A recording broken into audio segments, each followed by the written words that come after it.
Hi everyone, my name is Lakshmi Priya. Welcome to our OPS channel. ଯେମିତିକି ଆପଣମାନେ ଜାଣିଛନ୍ତି ମୁଁ ଆପଣମାନଙ୍କର OSSC ଓ SSC ଏକ୍ଜାମ୍ ପାଇଁ DMLD କୋଶ୍ଚିନ୍ ଡିସ୍କସନ୍ କରିବି। ଆମର ସେଥିପାଇଁ ସ୍ପେସିଫିକ୍ କ୍ଲାସ୍ ରହୁଛି, ବ୍ୟାଚ୍ ରହୁଛି ହ୍ୱାଟ୍ସଆପ୍ ଚ୍ୟାନେଲରେ। ଆପଣମାନେ ଯଦି କ୍ଲାସ୍ ଜଏନ୍ କରିବାକୁ ଚାହୁଁଛନ୍ତି ସ୍କ୍ରିନ୍ରେ ଦେଇଥିବା ନମ୍ବରରେ କଣ୍ଟାକ୍ଟ ମଧ୍ୟ କରିପାରିବେ।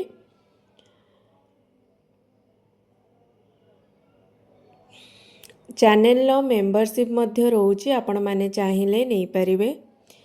ଏକ୍ଜାମ୍ ବିଷୟରେ ଅନ୍ୟାନ୍ୟ ଏକ୍ଜାମ୍ ବିଷୟରେ ଜାଣିବାକୁ ଇଚ୍ଛା ହେଉଥିଲେ ଆପଣ ଚ୍ୟାନେଲକୁ ସବସ୍କ୍ରାଇବ୍ କରି ବେଲ୍ ଆଇକନ୍କୁ ଅନ୍ କରିନିଅନ୍ତୁ, ଯେମିତିକି ଆପଣମାନଙ୍କ ପାଖକୁ ତୁରନ୍ତ ନୋଟିଫିକେସନ୍ ପହଞ୍ଚିଯିବ।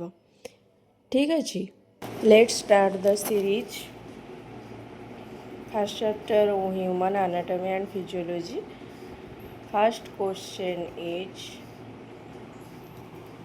in which branch of science normal function of living organism are studied?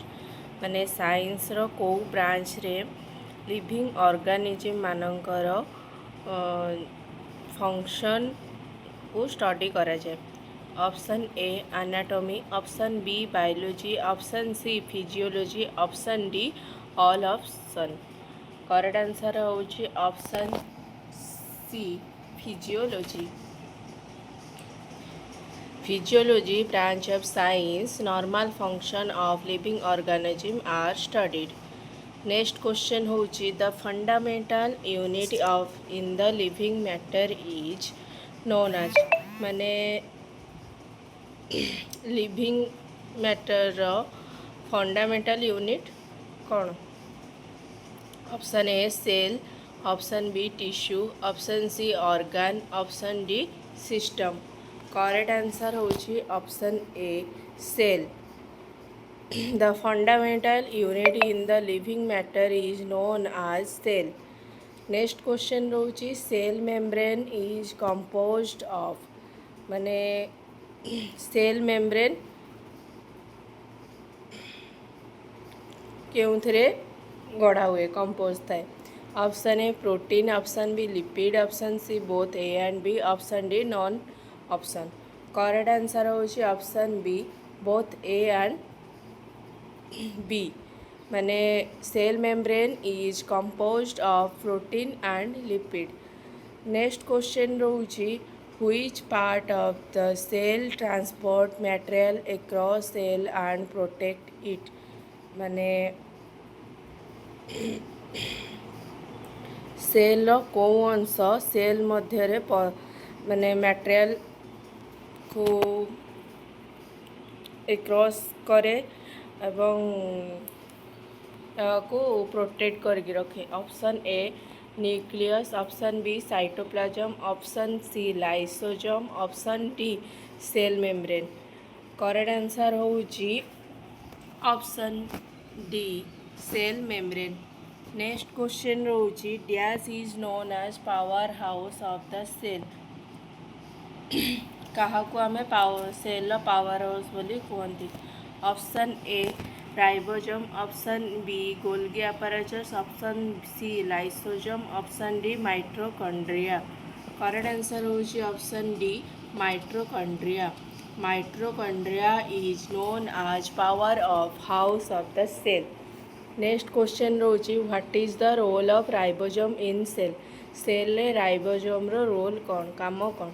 Option A synthesis of fats, option B synthesis of protein, option C synthesis of carbohydrates, option D synthesis of vitamins. Correct answer होची option B synthesis of protein. Synthesis of protein is the role of ribosome in cell. Next question रोची which part of the cell initiated in the process of the cell division। को part रे cell initiate हेबा सब process cell division होता है। Option A Golgi apparatus, option B mitochondria, option C centriole, option D ribosome. Correct answer होची option C centriole. central part of the cell initiate the process of cell division. माने cell division process रे cell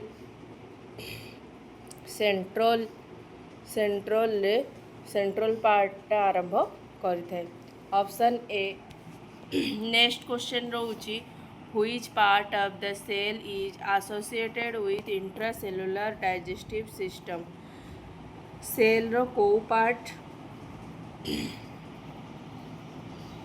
part intracellular digestive system सहित associated होई थाए. Option A Golgi apparatus, option B ribosome, option C mitochondria, option D lysosome. Correct answer होची option D lysosome. Lysosome part of the cell is associated with intracellular digestive system. Next question रोची what is the number of chromosome in somatic cell of human being. माने मनीषर somatic cell chromosome संख्या केते.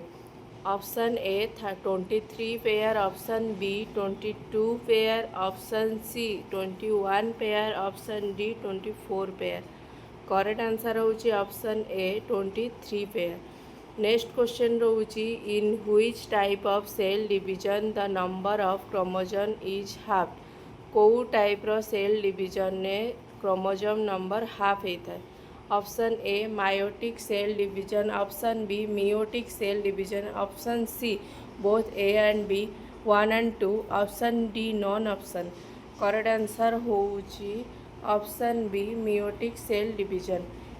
Meiotic cell division the number of chromosome is halved. Next question होची dash component of nucleus has phosphoric acid and 4 nitrogen bases. nucleus